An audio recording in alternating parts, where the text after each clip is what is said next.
انت متخيل ان ممكن فيديو واحد يخليك تعيط وتصدق ان امريكا بلد الرحمة والعدالة، مع ان اللي بتشوفه مش الحقيقة خالص؟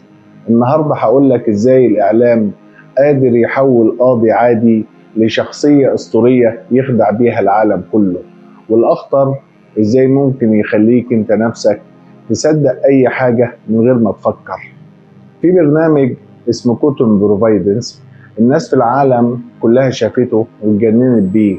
الملايين قعدوا يشاركوا مقاطع القاضي كابريو وهو بيضحك مع الغلابة، يعني يعفي عنهم غرامة، يسامح أم فقيرة، يقول لواحد مسكين خلاص روح ربنا معاك. المشهد كله معمول بإتقان، كاميرات حديثة، موسيقى حزينة وقت ما الأم تبكي، ابتسامة القاضي وكلماته اللي طالعة زي الأفلام. كل ده بيخليك تقول يا سلام، ده القاضي ملاك رحيم، دي العدالة الحقيقية. بس تعالى نفتح الكاميرا من زاوية تانية. الموضوع ببساطة مش جلسة محاكمة عادية، ده برنامج تلفزيوني، في مخرج، مونتير، موسيقى، فريق إنتاج، يعني نفس أسلوب البرامج الواقعية اللي بتتعرض في التلفزيون. القاضي فعلا قاضي، لكن اللي بيظهر متمنتج ومتصور مخصوص عشان يتباع. تفتكر لو في جريمة قتل، اغتصاب، سرقة بالملايين هيعرضوها قدام الكاميرا؟ مستحيل. اللي بيتعرض كله مخالفات تافهة، واحد ركن غلط، واحدة اتأخرت في دفع غرامة، شاب فقير معهوش فلوس يدفع 50 دولار. دي قضايا سهلة أصلا أي قاضي يخففها أو يسقطها، بس لما تحطها قدام كاميرا وتزودها موسيقى حزينة فجأة تتحول لقصة مؤثرة تخلي الناس تبكي وتشارك الفيديو. كابريو قبل البرنامج كان قاضي محلي عادي جدا في مدينة صغيرة اسمها بروفايدنس، لكن بعد المقاطع بقى أيقونة عالمية.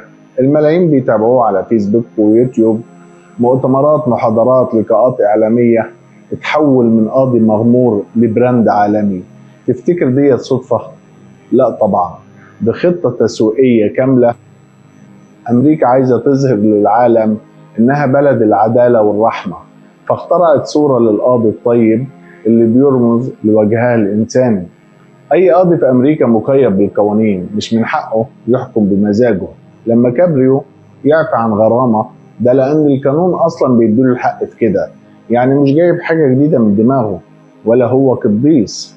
الفرق الوحيد إن بيعمل ده قدام الكاميرا. في آلاف القضاء غيره بيعملوا نفس الشيء كل يوم، لكن محدش يعرف عنهم حاجة. ليه؟ علشان مفيش مخرج ولا برنامج بيصورهم. حتى لما أعلن إن عنده سرطان، الإعلام قدم القصة بشكل درامي جدا، صور، موسيقى حزينة، عناوين مؤثرة، القاضي الرحيم يطلب الدعاء، وده زود التعاطف معاه أكتر. لكن هل ده معناه إنه قديس فعلا؟ لا، ده معناه إن الإعلام بارع في صناعة القصص المؤثرة. خلي بالك اللي حصل مع كابريو مش حالة فردية، الإعلام طول عمره بيعرف يلمع ناس ويخفي ناس. ممكن يخليك تحب شخصية سياسية مع إنها في الحقيقة عكس الصورة تماما. ممكن يخليك تصدق إن بلد معينة جنة مع إنها جحيم للفقراء. ممكن يخليك تصدق إن قرار سياسي معمول علشان الإنسانية مع إنه معمول عشان المصالح بس. القصة مش عن القاضي، القصة عن الإعلام اللي بيمسك الكاميرا ويقرر يلمع صورة بلد كاملة قدام العالم. الفيديو اللي بيخليك تعيط مش معناه انه حقيقة. البرنامج اللي بيخليك تصدق في رحمة القضاء الامريكي مش معناه ان كل العدالة هناك رحيمة. اللي بيخليك تحس ان امريكا بلد الانسانية مش معناه ان ملايين الناس مش بيموتوا في حروب امريكا نفسها. الاعلام بيختار اللقطة، يوريك اللي هو عايزك تشوفه، يخلي اللي هو مش عايزك تعرفه. تفتكر ليه اختار كابريو بالذات؟ امريكا مليانة قضاة، ليه ما جابوش شاب صغير او واحدة قاضية ست؟ لا، الموضوع متفصل بدقة. راجل كبير في السن، ملامحه وقورة، شعره أبيض، ابتسامة أبوية، صوت هادئ، كلمات فيها دفء، شكله يخليك تفكر بصورة الحكيم الطيب اللي كلنا عايزين نلاقيه في حياتنا. الموضوع ماليش دعوة بكابريو بصفة شخصية، الموضوع ازاي الإعلام هناك شاطر في التسويق لبلده، وازاي قدروا يختاروا أيقونة مقنعة لأن المشاهد العادي مش هيشك في قاضي كبير في السن بيتعامل برحمة، بل بالعكس هيصدقه فورا ويشارك الفيديو وهو مقتنع إن دي الحقيقة. ودي قوة الإعلام، مش بس بيعرض لك اللقطة، ده كمان بيختار الشخص اللي هيبيع لك الوهم بأفضل صورة. بعد ما كابريو تقاعد الدور مخلص. خد بالك من النقطة دي، كابريو خلاص وصل سن التقاعد، يعني رسميا ما بقاش يقدر يقعد على منصة المحكمة. بس الغريب ان ظهوره الإعلامي ما وقفش، العكس تماما هو اللي حصل. برامج تستضيفه، لقاءات في قنوات كبيرة، محاضرات عن العدالة والرحمة، حتى فيديوهات قديمة من البرنامج لسه بتتسوق كأنه قاضي شغال لحد دلوقتي. القاضي كابريو مش ملاك ولا معجزة، هو قاضي عادي في محكمة محلية، لكن الإعلام أخذ اللقطات الصغيرة دي وزودها موسيقى، دراما ومونتاج، وحولها لبروباجندا عالمية عشان يحسن صورة أمريكا. المغزى الحقيقي مش في القاضي، المغزى في الكاميرا اللي بتكرر إيه اللي تشوفه وإيه اللي ما تشوفوش. من النهاردة قبل ما تصدق أي فيديو اسأل نفسك مين صور ده، وتمنتج ازاي، مين المستفيد او مين اللي كسب ان انا اشوف اللقطة ديت واصدقها. لو ما سألتش الاسئلة ديت هتفضل لعبة في ايد الاعلام، ولو سألت عمرك ما هتبص لاي فيديو بنفس البراءة تاني. اللي عايز اوصله في الاخر ان امريكا مش هتضحك علينا بشوية فيديوهات متصورة بحرفنة وتسوق لنفسها على انها دولة رحيمة وعادلة.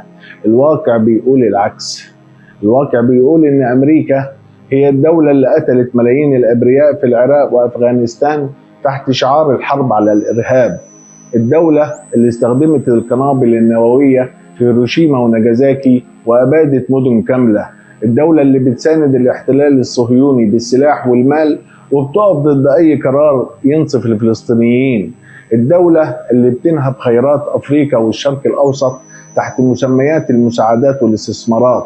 الدولة اللي تاريخها مبني على إبادة الهنود الحمر وسرقة أرض مش أرضها. الدولة اللي الإعلام فيها بيجمل القبح، يخلي المجرم بطل ويخلي الضحية مجرم. الدولة اللي بتعمل انقلابات وتختل زعماء عشان مصالحها بس. الدولة اللي قوانينها مش للعدل، قوانينها لحماية الأقوياء والشركات العملاقة. الدولة اللي عندها أكبر نسبة سجون في العالم ومعظم المسجونين فقراء وسود. الدولة اللي بترفع شعار الحريات وهي نفسها أكبر سجان للعالم كله. وإذا اتكلمنا عن اللي أمريكا عملته في العالم هنتكلم فيها في مجلدات. دي أمريكا الحقيقية، مش اللي الإعلام بيحاول يبيعوه لك بفيديو قاضي بيبتسم ويقول لك روح يا ابني ربنا معاك. يكفينا وقفة مع محتل العالم كله عارف انه محتل، وشايف الفلسطينيين بيتم ابادتهم في العالم بدون ادنى درجات الرحمة، بل بأسوأ انواع الابادة المعلنة في العالم كله. وفي الاخر تصدر لنا الرحمة بشوية مونتاج. خليك صاحي واعرف ان عدوك عمره ما هيكون حبيبك. يكفينا اننا نشوف وقفتها مع محتل العالم كله عارف انه محتل.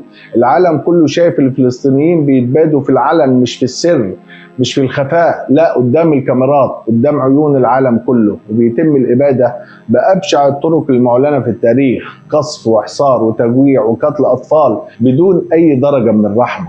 وفي الاخر تيجي امريكا وتصدر لك صوره الرحمه، تديك كم لقطة متمنتجة، شوية مونتاج، موسيقى حزينة، وتقول لك احنا بلد الإنسانية. لا، افهم واوعى تنخدع، اوعى تصدق زي ما قلنا ان عدوك ممكن يبقى حبيبك، اوعى تصدق ان اللي بيقف مع القاتل ممكن في يوم يقف مع المقتول، اوعى تصدق ان اللي بيبارك الإبادة ممكن يكون قلبه مليان رحمة. خليك صاحي واعرف ان العدو عمره ما هيبقى حبيبك. حبيت انوه للموضوع ونشوف الموضوع بشكل أوضح. كان معاكم عبد السلام محمد من قناة شوية عقل، وسلام مؤقت للحلقة الجاية.